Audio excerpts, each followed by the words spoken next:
This man's name is Joseph Spencer. He recorded this interview in 1989. He was dying, and he actually died the following year in 1990. It's the only time he's ever talked about this on camera. It's about 14 minutes long, and I'll just show you a few clips. But he's ex-CIA, and more importantly, he claims to be ex-Men in Black. And just check out what he's saying here. This transition in my life happened in 1970.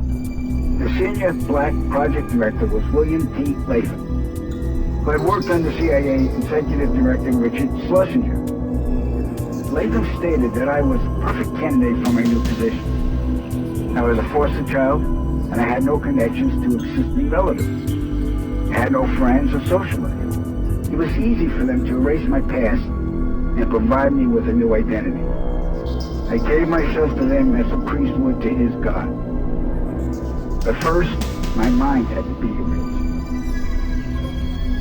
I was injected with various forms of mind-altering drugs, LSD, heroin, mescaline, morphine, sodium pentothal, and more. Drug-induced hypnosis followed with antegrade and retrograde amnesia. The goal was to program me to do two things: kill and forget. After 9 months of programming, I had become a man in black. What I later discovered was that not all the men in black were human. About a third were alien hybrids. The distinctive feature was the absence of whites in their eyes, giving the impression of empty eye sockets. This unsettled me, and it took months to adjust to the reality of alien integration. My assignments largely dealt with UFO sightings and crash sites. In August of 1971, I witnessed my first UFO crash site just north of Edwards Air Force Base in California. Inside the craft were 3 gray humanoids, 2 dead, 1 still alive. Also in the craft was a human female abductee. The alien humanoids were transported to the base, but 2 witnesses had arrived before us and took several photographs. The first surrendered his camera, but the second fled. When we apprehended him, he resisted, and I was ordered to silence him, which I did.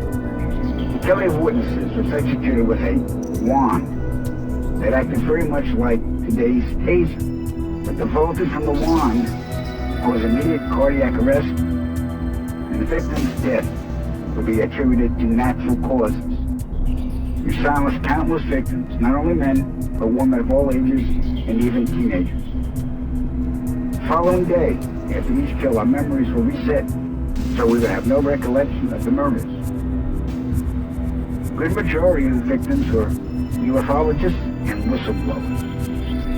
Among the ufologists I personally silenced were Paul William Cooper, Milton Begay, Claude Monroe, Anthony Vargas, and noted documentarian Samantha Willis. When my wand malfunctioned with Samantha, I resorted to strangulation. She fought for her life for almost 2 minutes. Recalling this fact, I stared into her bleeding eyes for the entire duration, attaching no remorse, guilt, or feelings. That was how effective the mind conditioning was. And it's her face that haunts my dreams more than anyone's to this day. So they stuffed out a documentarian. Yep. Well, that's not to be good. All right, we're gonna move on. In 1954, Dwight Eisenhower signed what's known as the Granada Treaty with the alien gray race. In exchange for shared alien technologies, the Greys were allowed to abduct a number of humans annually for medical examination. The Greys also demanded anonymity from the public.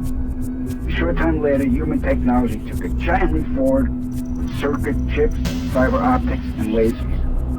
The Granada Treaty is still active today, but the number of human abductions has increased despite objections from the world governments. Now, the really interesting part. Every year, at least 8 million children go missing in the world.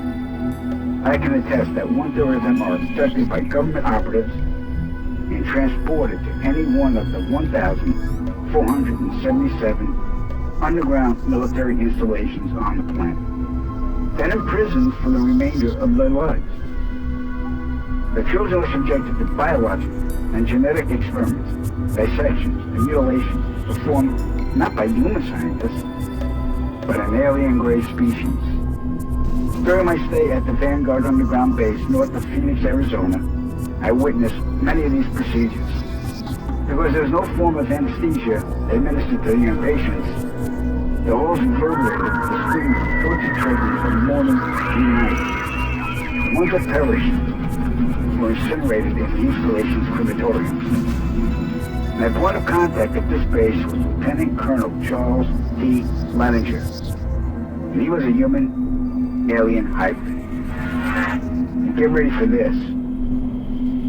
In 1994, the World Population Summit in Cairo, Egypt, had 160 nations participate, where they all agreed that the human population was out of control and must be stopped because the world was running out of resources.